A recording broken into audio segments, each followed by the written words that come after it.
Hello, everyone. I hope you've had an excellent Annotate Ed so far. I'm really excited for this session. I hope you are too. We have the pleasure of Matt East joining us.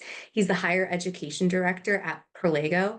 And Matt, this is actually isn't his first time attending Annotate Ed. He's attended multiple ones in the past, but this is his first time presenting at it. So we're thrilled to have him here.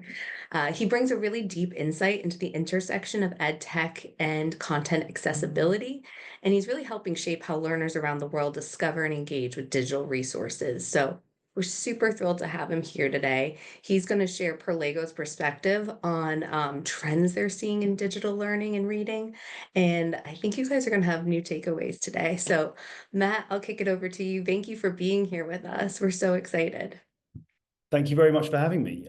Great to see you all here. Great to see the amount of attendees that are in the session as well. So thank you very much for coming along to this.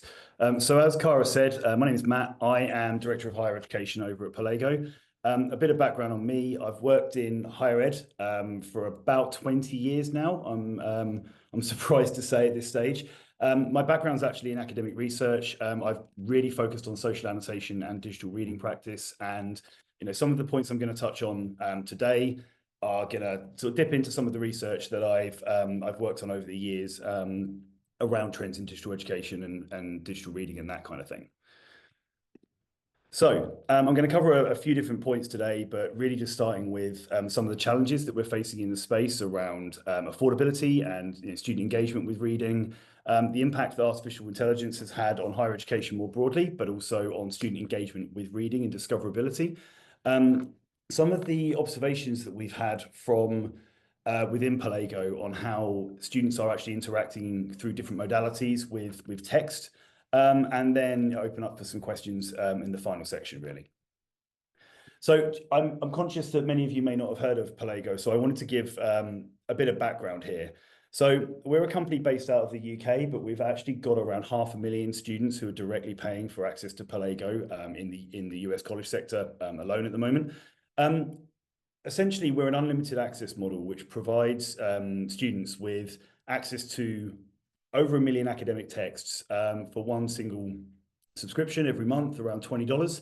And this is an idea that came from our CEO, Gautier, who was studying in the UK and was observing the kind of, the incredible cost of academic texts and observing the barriers from his peers on accessing content. The similar kind of problems that we'll touch on throughout this session around affordability. He identified that actually, there was a real challenge for students to engage with content, for publishers who were seeing a spiraling decline in their revenues, and kind of realized that actually taking the kind of Spotify model was something that could be quite disruptive for the market, but actually fundamentally create a new way to engage with the learning experience through digital text across the education space as we know it. As a little shout out, if you want to actually give Perlego a go, if you just scan that QR code, I will show this again later on, then you can get access to Perlego for a month, and that's our kind of full unlimited US catalog. So give it a go and see what you think. So I wanted to touch really by just breaking into some of the challenges that I think we're all observing within US college and higher education globally, fundamentally. And affordability is a problem that is obviously very, very close to our hearts. I don't think that any of us will have spoken to a student or been on campus physically or remotely and not heard about the challenges that students are having on accessing course materials. The costs continue to spiral, and if you just look at some of the data that I'm presenting here, that was a piece of research done by the National Centre for Education Data Stats. 20% of students who fail college courses, and the reason they cite is because of the cost of textbooks and not being able to access. The kind of things that really jump out to me here is when students are making like critical choices around, can they actually buy food or do they have to buy textbooks? Students who have to work extra hours, to actually be able to afford the content they need for their courses. And this isn't just textbook, this is technology, that's used within the college sector as well. But these increasing costs that are kind of spiraling at the moment are creating a massive inequality, as we know, across the whole sector, and that's bringing fundamentally a digital and a pedagogic divide in the spaces that we're actually operating in at the moment. It's a really, really crucial problem, and it's something that I've heard for years, to be honest. Particularly in US college, but spread more widely as well. Um, and I think we'd all agree that the creation of knowledge for students starts with the community that they're operating within, the learning materials that they're utilizing, and the engagement they're having with the faculty. And if you remove one of those pillars, then we're already in a deficit model essentially. So this is from my perspective, a pretty fundamental problem to growing students' learning gain and their opportunity to develop their own academic knowledge in their subject matter and beyond. So the problems aren't just around affordability, but actually, how we as a sector help students engage with the text and with the literature that they're supposed to be using on their courses. In 2022, I worked in partnership with academics from University College London, the University of Lincoln, and the University of Nottingham to actually look into the trends in digital reading practice. What's actually happening across higher education globally to help students engage with digital reading. This is obviously a very different modality from physical text. It's through the pandemic, the growth in digital reading expanded exponentially for obvious reasons, and yet there was an observation that we made around how are we actually helping students change their practice to engage with digital reading, digital content in a more effective way. And one of the first observations that we made from our research, and we had something like 800 students and faculty respond to this research globally, was around perception of reading comprehension and reading ability. And this is a pretty fundamental skill, I'm sure that we would all agree on, reading on literacies within higher education. So this pie chart on the left is actually showing how staff rated student competency in their ability to read. And as you can see, overall, it's not great. 40% actually rating this as a kind of as students having a negative, a poor ability to read digitally or to read physically. And this didn't just go into like the actual kind of reading literacy, but like the comprehension and the way to kind of critically appraise and that type of thing. And actually, if you flip that on its head, we asked students the same thing. Students' perception was significantly higher. And when we started getting into the kind of the detail here, students read their own perception of kind of quality really around I'm able to read, essentially. I'm able to actually read the content or engage with the content in different ways. While faculty were talking about the fundamentals that we would classify as academic literacies, critically appraising, the information skills that you would expect, and the kind of broader spectrum of engaging with digital text that is entirely commonplace within higher education. And there were a number of findings that we pulled out of this around the reason why there were barriers or problems for students to engage with digital text. So the number one was actually, as I touched on, the kind of juxtaposition between how students felt their comprehension was and how faculty felt their comprehension was, and the fact that there was a differentiation in what that quality, to quote, quote unquote, kind of meant. The second was actually really around scaffolding. So we expect students to engage with a myriad of different texts and different sources, but the approach that is taken to actually scaffold that content within a syllabus, with clear learning outcomes was actually very, very disparate. It was very widespread in the quality that I guess you would expect. The third point was around embedded pedagogies to support reading, and this was a really interesting point where students actually really went quite deep on their experience of higher education and how much support they actually had to improve their quality of reading. And the big thing that really emerged here was the transition from K through 12 through to US college, and the fact that the expectations around the level of reading, the depth of reading, the criticality of reading was incredibly different, but also the kind of resources that were being expected or being presented for engagement. And the classic example that we saw was, going into higher education and now having to engage with complex academic journals, for example, and that type of situation. And students felt that they weren't actually really given any kind of support in how to actually engage with this different form of content, which I found fascinating. And actually, it really resonated with me from my own practice as an academic and how much I did or did not actually support students with developing their reading skills. Where we saw real success and where there were some real success stories was when specific time was dedicated to help students with this practice, either in a kind of gen ed class or through partnership or integration with the library. And these kind of sessions or these kind of drop-in sessions were seen as being really powerful at helping students develop their practice. A tangential problem here was around signposting. So where additional support was offered within an institution for those kind of key skills, again, information skills, critical literacies, that type of thing, they often weren't very well signposted. As I'm sure many of us can appreciate, the learning management system is often the kind of hub for a lot of student engagement with the course and with their course community at this point. Yet there was often very little signposting in that hub of their subject area. And then I guess the final thing, which is obviously very pertinent for this audience and for this conference, is around the power of collaboration. Now, this didn't entirely focus on social annotation, although that did feature very heavily, but actually just giving students the opportunity to work together on breaking down the reading and actually come to share conclusions about subject matter, or interpreting things together and critically appraising their own interpretations and all of that kind of stuff. Which I'm going to touch on a bit more now, actually. So my background's in social annotation. I've worked in this space for many years, and it's an area that I fell in love with probably about 5 years ago, when I could see the material impact that collaborative reading, collaborative annotation, social engagement within text could absolutely have. And some of the kind of strategies that were pulled out from faculty, I just thought would be helpful to share here.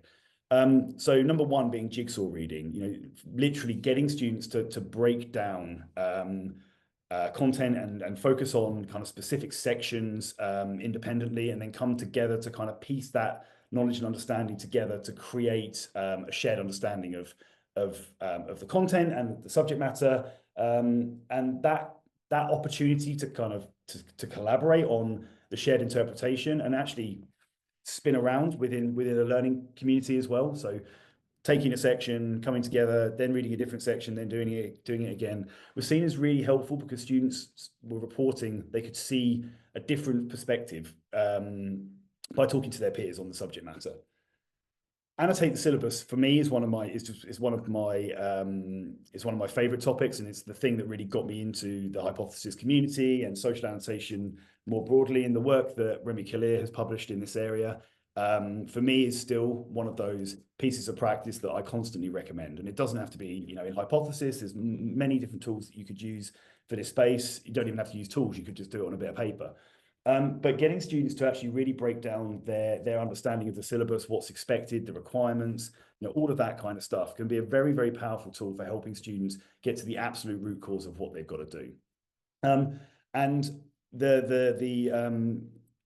image that you can see on the left-hand side is a chapter that I published with a colleague from the University of Kiel in the UK, where we actually took that kind of one step further, and we focused specifically on the assessment task, the marking rubrics, the learning outcomes, and that type of thing, and kind of mimicked the practice of annotate the syllabus, but specifically on the assessment activity.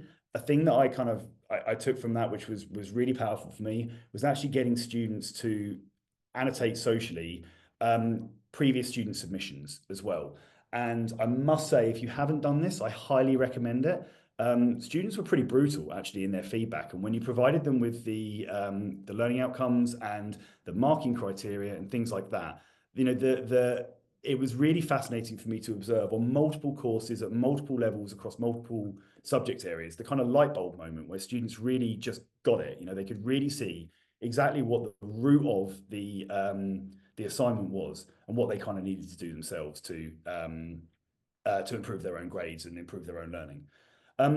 I would love to actually hear in the chat from any of you around any other kind of strategies that you found to be particularly powerful in improving students' engagement with reading. This is obviously a very relevant audience for this topic. I'll keep an eye on the chat in a second, but I actually wanted to bring this back to some of the observations that we found in Perlego. So as I mentioned, when a student signs up to Perlego, or in fact an institution purchases Perlego for their students or integrates it into things like student technology funds and that type of thing, we're removing barriers to entry for students. They're not just reliant on getting access to a single book. They have the ability to go and find and discover and read across and read through over 1 million texts, which has been, for me, it's been pretty transformational from seeing the challenges that we've talked about already to the material impact that this can actually have on students' learning and faculty's methodology for teaching. And these kind of statistics were the things that really galvanize the value of what we're doing and the impact that we can have here. So to just summarize for those in the audience, when we've looked at a large institution with kind of 10,000 students who are actively using Perlego across the institution, we've mapped the reading that's on the syllabus to our catalogue. And what we've actually observed is that, as you can see quite dramatically, the vast majority of reading is taking place on content that goes beyond the syllabus. And one of the things I've heard time and time again, and I continue to read about, is that students don't read.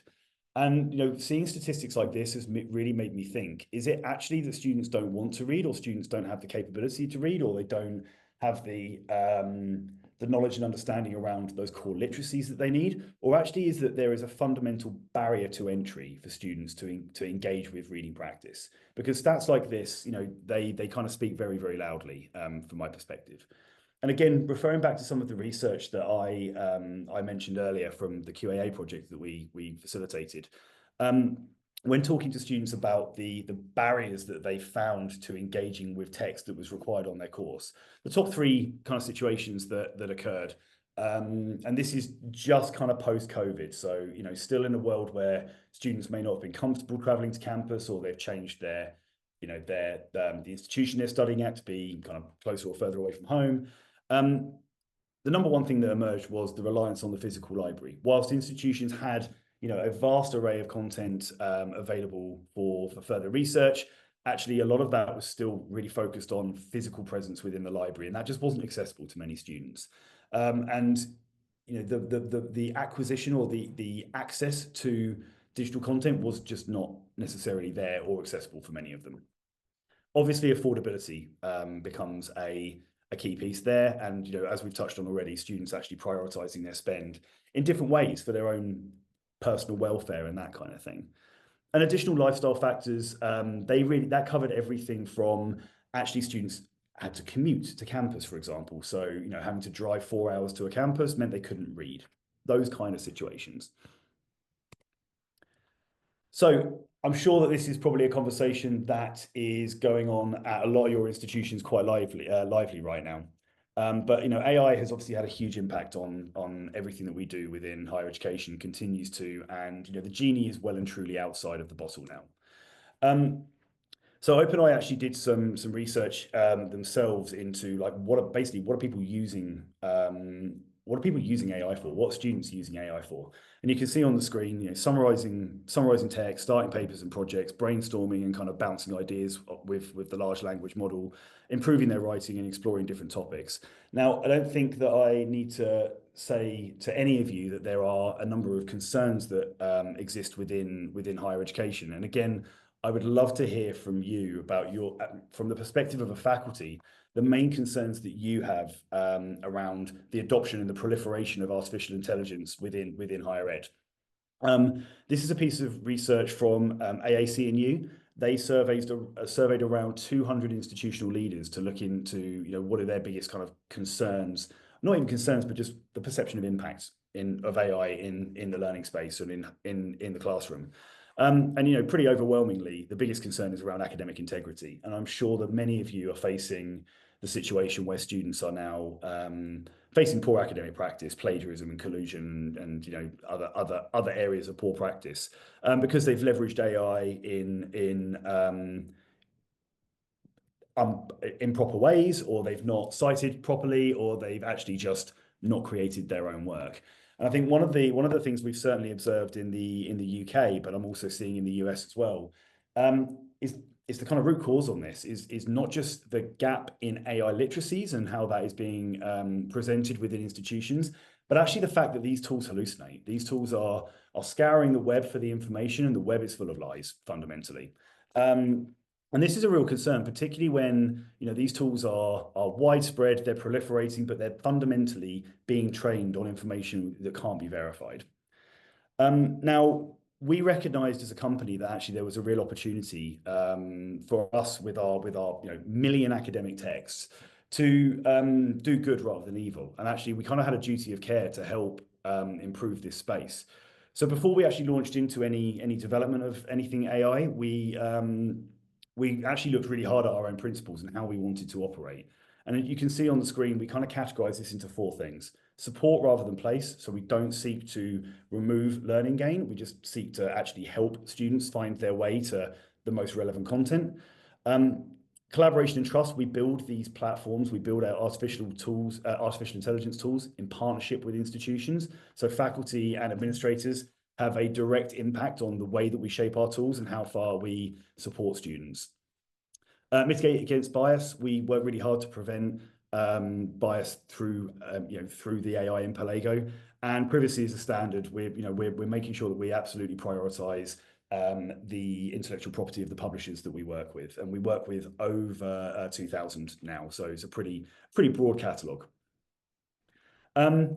So where we actually got to was creating tools that actually helped with discoverability. So rather than kind of doing anything more advanced, we actually just felt that the best opportunity with 1 million textbooks was helping students find content that's most relevant to them.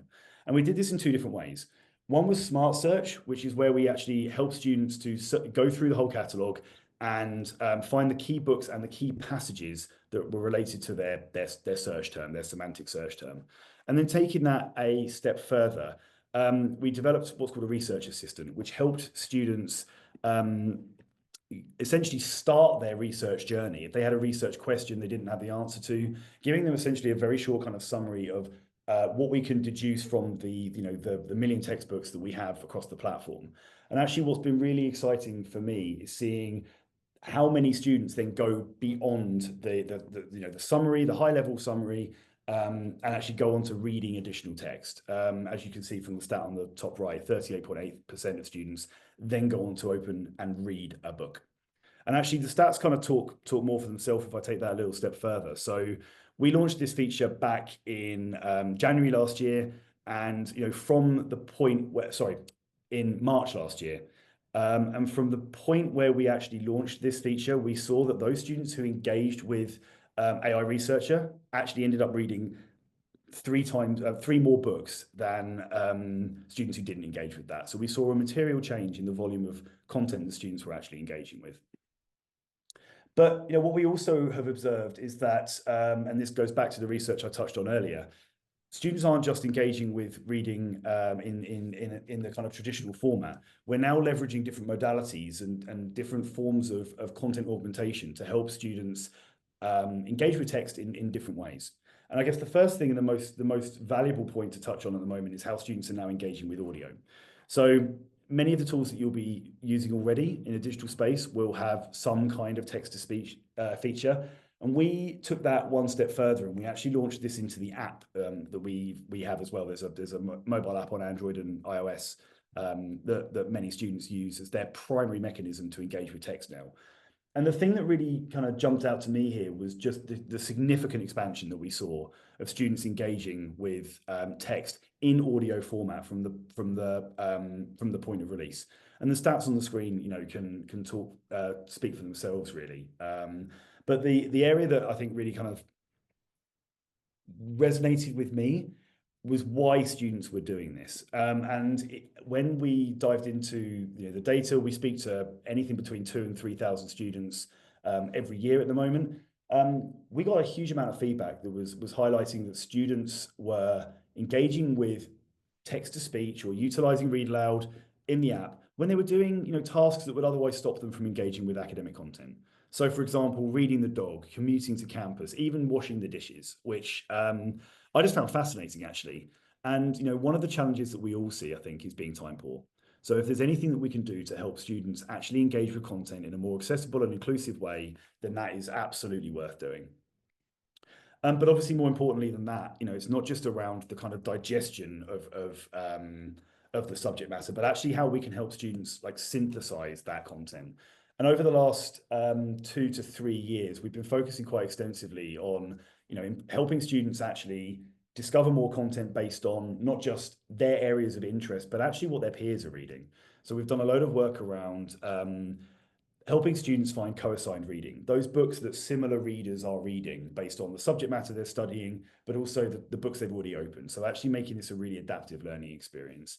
Through some of the work that we've done, we have in that area, we've actually found that we're getting students to read, like maybe 2 times more content than they were before. And then obviously helping students digest and synthesize that information by categorizing their content, organizing it into different like workspaces, taking notes to help start crafting their assignments. All of that kind of stuff has had a massive impact. But then also for me, helping students be productive. We have a tool in the product that helps students essentially time their reading. Set a timer, like a Pomodoro timer, and that helps students take effective breaks and all that kind of stuff. And it's been really wonderful to see and hear from students how much of an impact that's had.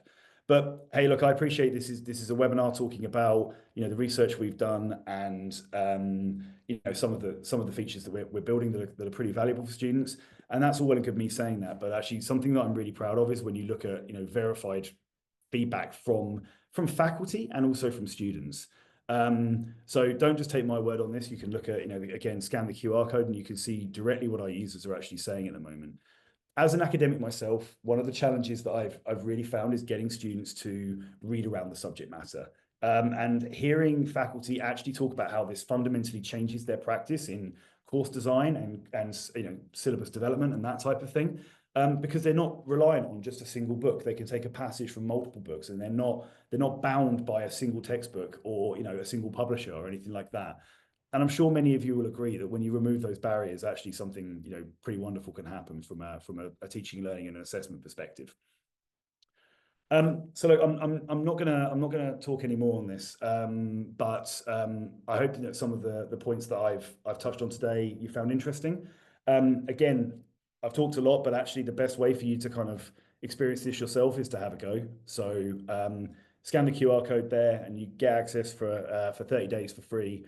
And actually, if there's any of the research that I've touched on today that you would like to find out a bit more about, then please feel free to reach out to me directly on email or LinkedIn.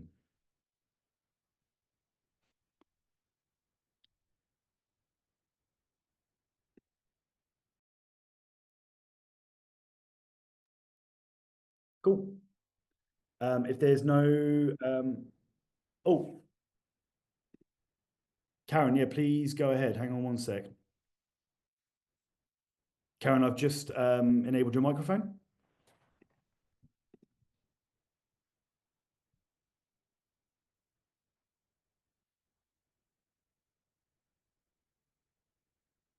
Karen, if you... Oh, yes. Hi. There we go. Hello. No, I just wanted to thank you for this. I came in a bit late, but I came in at the right time because I took down some notes and it was the information I needed. So thank you so much. No, you're very welcome. And as I'll I say, look if you'd like to follow up on into anything, then please get in touch. Thanks. Great. Okay. If there are any questions, then please fire away. If not, I hope you have a great day or a great evening wherever you are.